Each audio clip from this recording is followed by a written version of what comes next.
It's a big one on the show, Generation XYZ, this week, because the big one will be on the show today.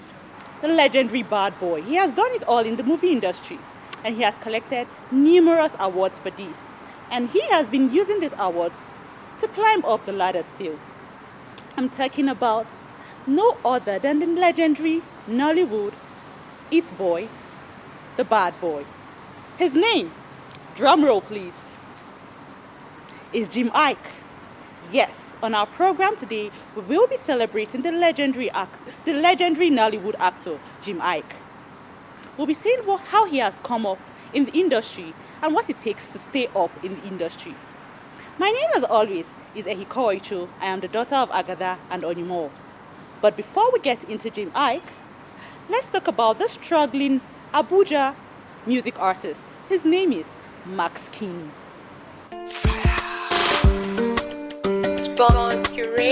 Masking yo, I dey pray for money yo, money yo.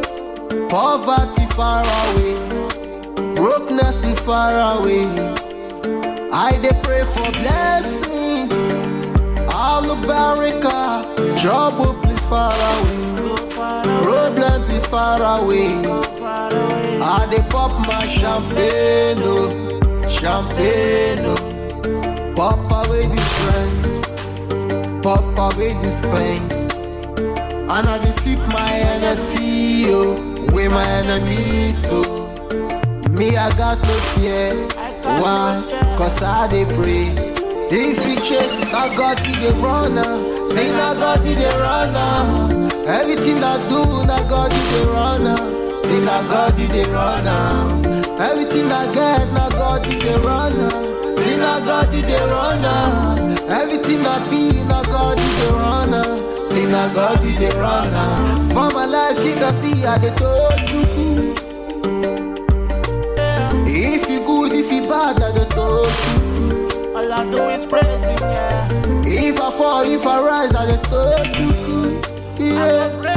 Oh, all my life, I the told you. All I do is praising, I the told you. One name, Tobe. I'm gonna praise you now. Yeah, yeah, yeah, Tobe. All I do is praise you. Praise you now. Make them bring a winch. Make them throw their shots. Make them do their worst. Hey, I said no shaking, no. Where the problem is, we go solve them all. We be problem now. Alright, my name is Maxwell Tochko, known as Maskini. I'm an artist, a songwriter, and a singer. I come from a family of 6, 4 boys, 2 girls, and I'm the first son. It was so hard for me to decide that I want to do music because there's a lot of ups and downs, a lot of challenges, but thank God for my family, my mom, and my new family who has been giving me support. Like my first encounter with music was not that easy. It was not easy. Today it has never been easy for me. But I'm the kind of person that believes in what he's doing. Like the rough road and the hard times make me strong. And those hard times are the reason why I always believe that I'm going to make it. Because I always overcome several hard times. Like today, sometimes I do ask myself, like, Max Kinney, why do you sing? Why not rap? And now discover that from child, I've been in love with writing, like singing. And I'm in love with Afrobeat because I'm from Nigerian, and that is what I was brought up with. We go give them bumper to bumper. If I hit, yes, we get oh.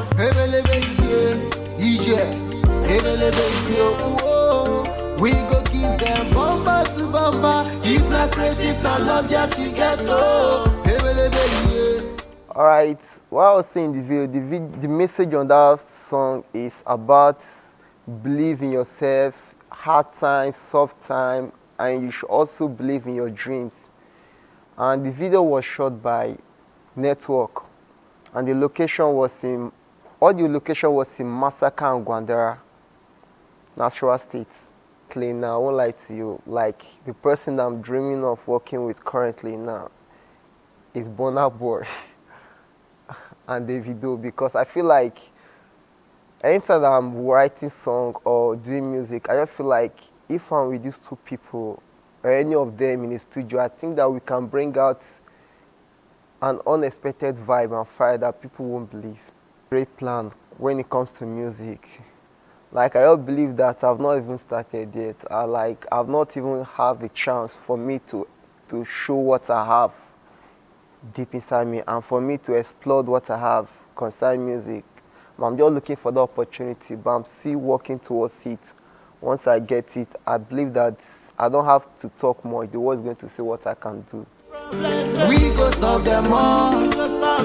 We be problem now. You know if you solve matter, we go give them bumper to bumper. If I hit yes, we get oh.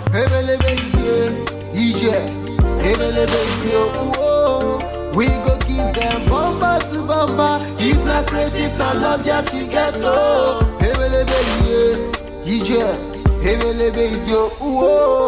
I dey pray for money oh, money oh. Poverty far away, brokenness is far away. I dey pray for blessings, Alubarika, trouble please far away, problem please far away. I dey pop my champagne, oh, champagne, oh. Pop away the stress, pop away this pain, and I dey sip my energy, oh. With my enemies, so me I got no fear. Why? Cause I dey pray, one day we pray. Mr. Lecky.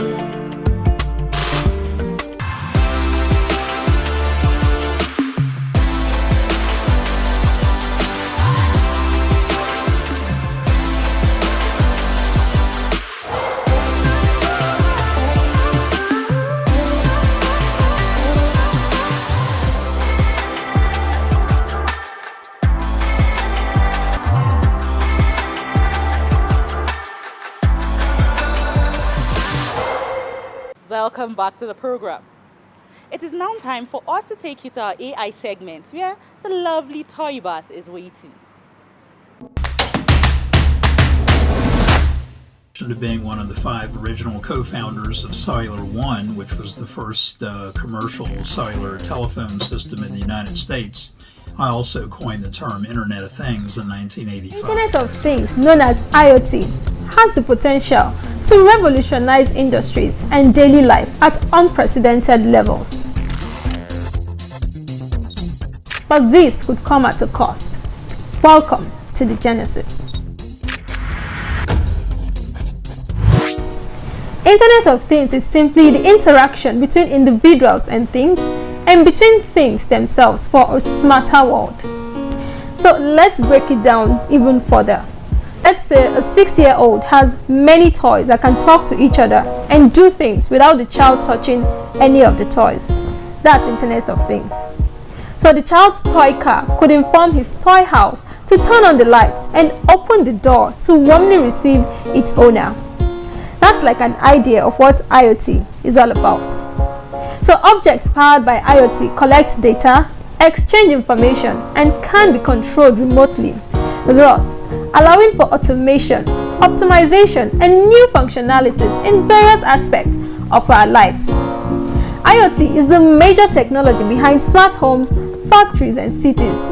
So it creates a web of interconnected devices to make our lives easier. IoT has a very vast potential in our economy, in our system, in our day-to-day life.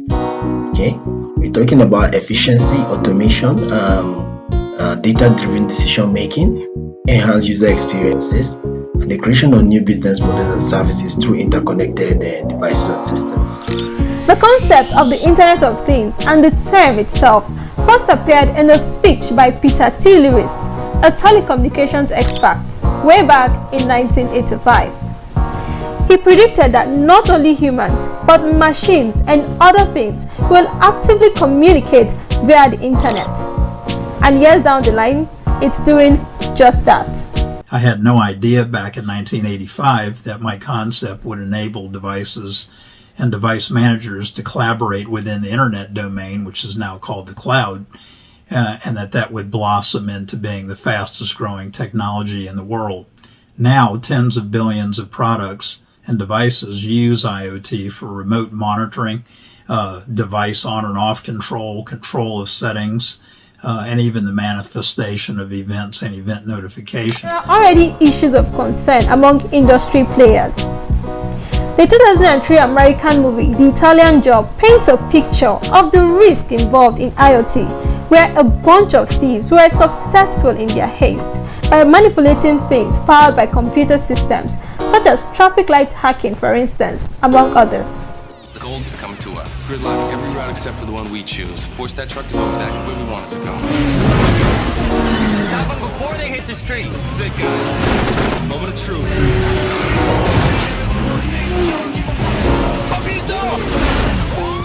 There are also issues of security and privacy. But can this be addressed? Government can address concerns related to IoT by implementing robust regulations and standards for data security and privacy. Government can also invest in cybersecurity infrastructure, and they can also foster collaboration between industry and stakeholders, and also, most importantly, educating the public about the risks and best practices of IoT usage. Industry players advocate ethical considerations to ensure that IoT deployments are safe, reliable, and respectful of users' rights and freedom.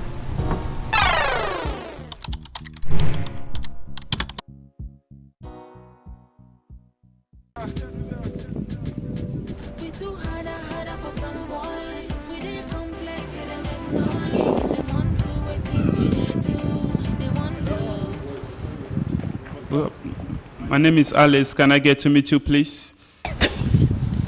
Sorry, could you please put that aside? Whoa, sorry. Anything for a princess like you. Can I get to meet you? My name is Alice. I'm Steph. Whoa, what a nice name. I've been observing you like you stay around. I would like to be your friend and your Superman if you will permit me. You want a girl like me? I do. Sorry, it doesn't come that easy. What does it take to have a princess like you? You need to have a dream and a future. And to actualize that dream, you need education. But hey, you can have all that if you're on drugs. Drug addiction is a bondage. Freedom is power. You need to be free, you need to be powerful, and you need to be smart. And then you might be my Superman.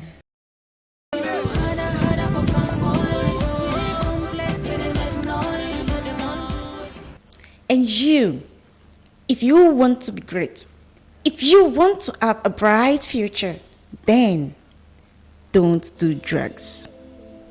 Real smart guys don't do drugs.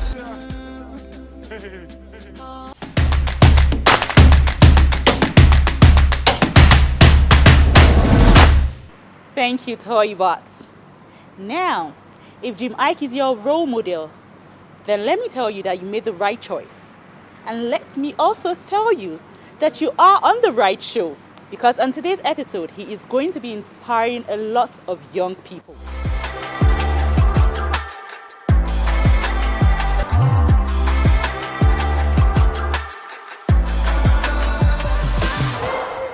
On today's series, a very interesting series, guess who we have here?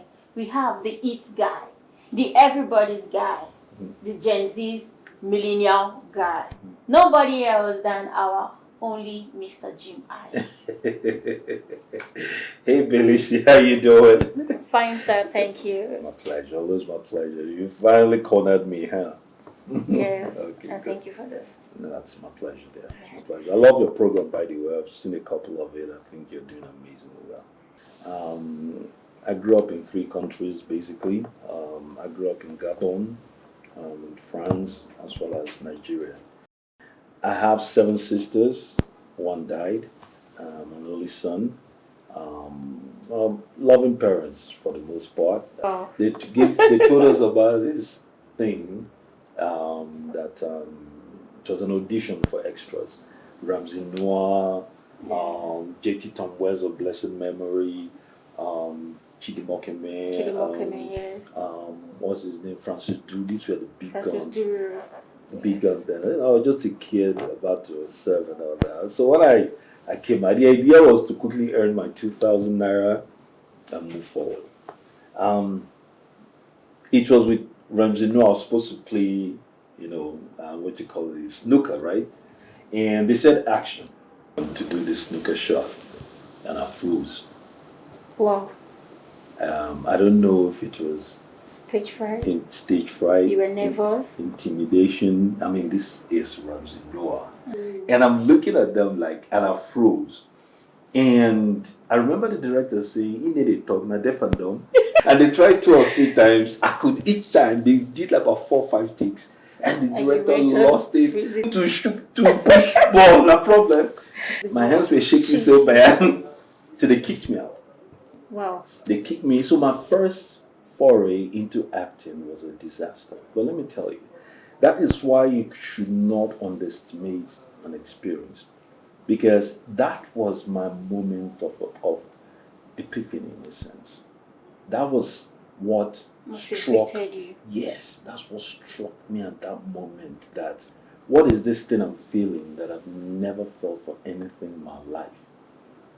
So for a lot of people, what they consider at that very moment to be a monumental failure or attempt to do this, that was the moment I realized that this possibly was what I was going to do for the rest of my life. I think what motivates me, it's every element there is in life. My failures have been extreme motivation in my life.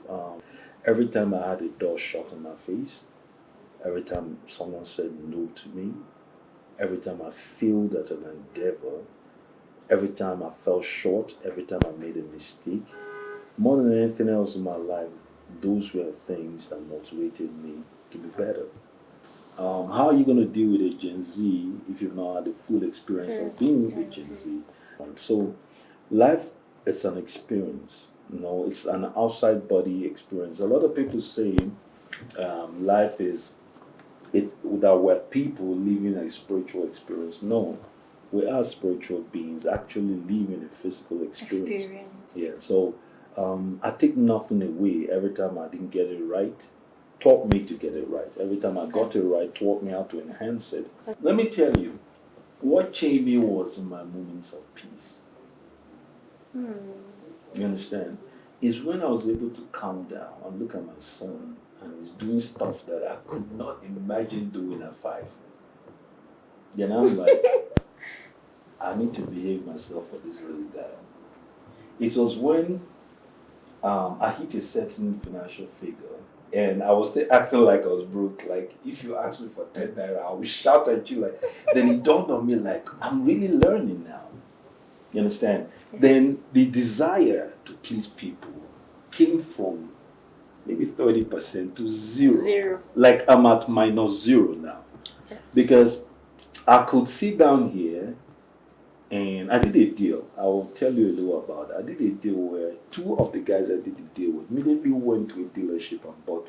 One bought a Bentley, the other one bought a used Ferrari that was almost new.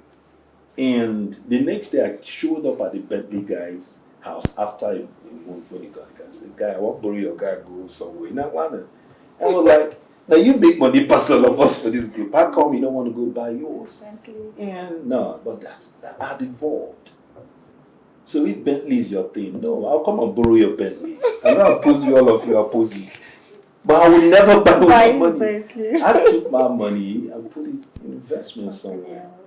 So when you surpass that urge to please people, to keep up with the Joneses, or to impress people, that is you actually taking charge of your life. Sometimes it's even advisable you allow somebody to fail multiple times in order for them to learn. Because that's the best. That's why the Asian moguls and CEOs bring their offsprings to go through the process of manning different positions in their entities before they rise to the position of CEOs, and that's why they have second, third, and even fourth generational wealth. So what I'm saying, I will start with my generation, the generation before me. Stop making it easier for them. Let them Stop go giving through. them everything they want. I've been somewhere where my son lost his ball, fell down, and he ran to me. I was looking at the ball, right there, just far. His small legs couldn't carry him down there. And he pointed at the ball. I studied his language. Go pick it. And some white dude that was next to me, which was Perry, was trying to say in French, "Oh, go get it for me." I looked at him and said, "Raise yours, let me raise mine." I said, the same leg that will take me there, the same leg that will take you there. And he's like, and he sat down, threw a tantrum, cried. I kept quiet. I was looking at him. Small Oga looked the guy with white hair, but I wasn't going to move. He looked at himself, calculated the distance. Then he saw some kids that are about to steal his ball down there. That's life. What you don't go for, somebody will take it. Somebody that wants it more. Some kids that were halfway jog. About his age, jog, they go collect the ball. He calculates the time before those kids get there. I've never seen my son run that fast in his life.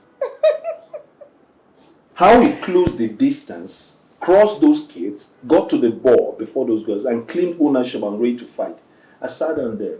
The same time it took him crying, he would have used half that time, go and get that ball and come back.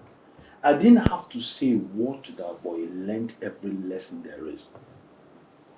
From that time, our playtime changed. Because every time we play and I hit the ball far, he waits for me to go get it. This boy will play basket. I swear he's a big boy now. Ball goes away, he goes get it. Yeah. The same principle is what I applied in his life. That's all I'm saying to Gen Z. To the generation before, don't make it easy for them. We've come to the end of today's segment on Generation XYZ. I am so excited to say this has been the best so far. Thank you guys. Thank you for staying with us. Thank you. And do well to tune in next week on the next series. Your host, Eboti Belishar.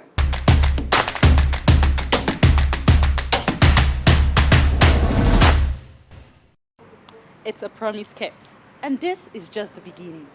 If you found today's episode to be entertaining, educative, and engaging, then next week's episodes promises to be much better. Thank you so much for watching. From my beautiful self, my amazing and wonderful production crew, it's bye for now. But don't you ever forget to remember my name. My name is Ehiko Oicho. I am the daughter of Agada and Onimo.